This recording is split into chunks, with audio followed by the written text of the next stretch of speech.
pull this off? Very simply. So again, here are the tools. First off, let's talk standards of care. So this is like a doctor-patient, standards of care. Minimum standard of care. You will create a net worth statement and or a financial balance sheet, and you will update it once a year during their review. That is the minimum standard of care. Okay, so maybe in Redtail or Wealthbox or whatever CRM you're using, maybe you create a field that says, FP, net worth statement, whatever, yes, no, right? Or the date it was done. If after you do the net worth statement and you go in the balance sheet, you find out, hey, there's some interesting, there's something here, then either recommend a full financial planning process paid, or if you cannot get paid for it, you still recommend a full financial. It's good for your business. It's a great value add for the client.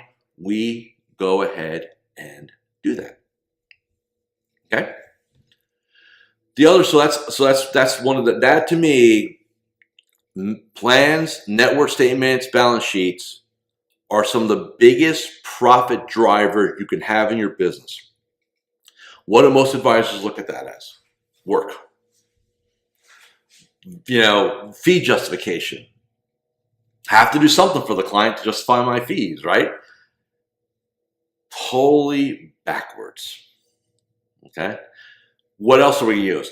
For most of you, your review process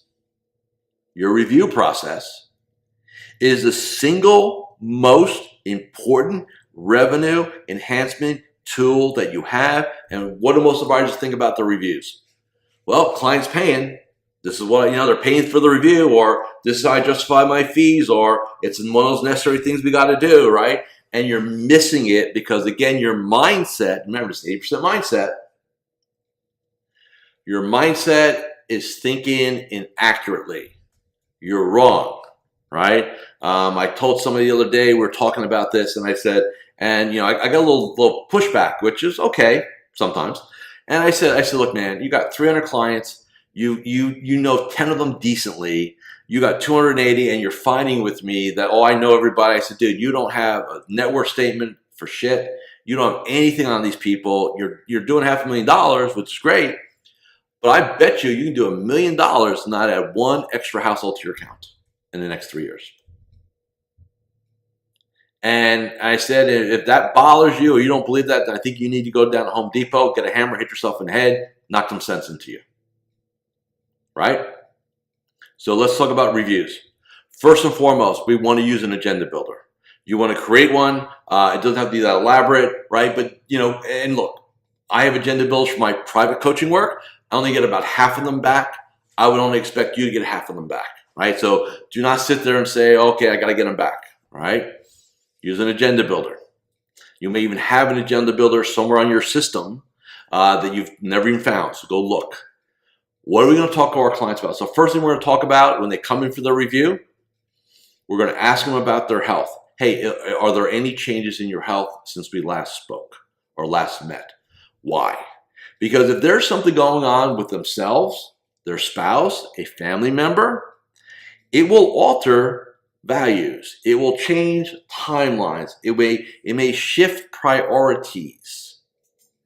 And so everything that you do, oops, sorry about that. Let me get back to that. Where we were. Okay. So health drives everything. And if some of my clients said, well, why are you asking about that?